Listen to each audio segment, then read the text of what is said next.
so many companies do this wrong, man. Make sure that you're taking the time to actually be thoughtful about what you need. Look, if you're little, you're small, don't even like just keep playing the game, figure out a bunch of plays, see how the offense works, see how midfield works, see how defense works. But as you progress, as you mature, as you evolve, as you scale your business, now some things change. I almost think about it like a Formula One race or like a NASCAR race, where like, guys, every single time before a car shows up to a track, there is a pit crew, there is an engineering design crew that is thinking about how that car needs to be set up before it Yeah. even gets to Las Vegas, right? Or before it even gets to Paris, or even before it gets to London. So, like, number one is just like know your track. And this is where, for the CX and the CS nerds listening and my people, this is where we come into play. Like, you start to think about how you can break down before anybody buys anything, before anybody even thinks about what the car needs to look like, or what the pit crew's gonna have to look like to service that car, or to set that car up, or to maintain that car.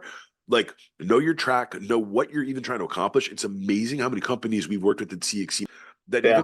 even by bringing them through different user or journey mapping, or even by really forcing them to be super meticulous with thinking about every touch point. Where exactly does the touch point happen across the journey? Which teams are involved? What metrics are we counting? What types of consternation points are just constantly in the mix here around just what's happening in the business at that time? Dude, there's a ton of companies that do it the opposite. They think maybe an executive came from a last company where, oh no, Salesforce is the only way that we're going to build this company, or no, Zendesk is the only tool that can support this type of ticket volume. Okay, I've heard all this stuff too, right? And then on the communication side, you know, there's the Twilios, there's the RingSense. My point is, like, every one of these businesses, every one of these user or customer journeys, they are different. And then when you Yeah. get really the right guys and gals around the table, the smart people that are going to be building or iterating, or probably already understand your now customer portfolio, the things that are really happening in your world to build your business or to bring in your revenue every damn day, man, that's an easy way to start parsing out and really kind of thinking about in a pragmatic form what type of tools you need, and then shortlisting, right?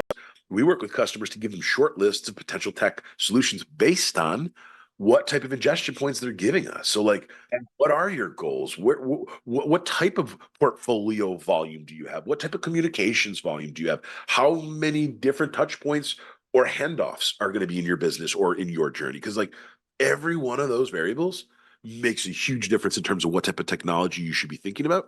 Last point, make sure you guys are thinking about the maintenance and the upkeep costs. It's almost like, we can go with my race car, pit crew analogy, or even I use the real estate example all the time. You're not just buying a house. You're buying a house. Then you're buying annual property taxes. You're buying annual maintenance costs. You're buying annual, just let's call contingencies, where shit will blow up, shit will break, things will inevitably fall apart.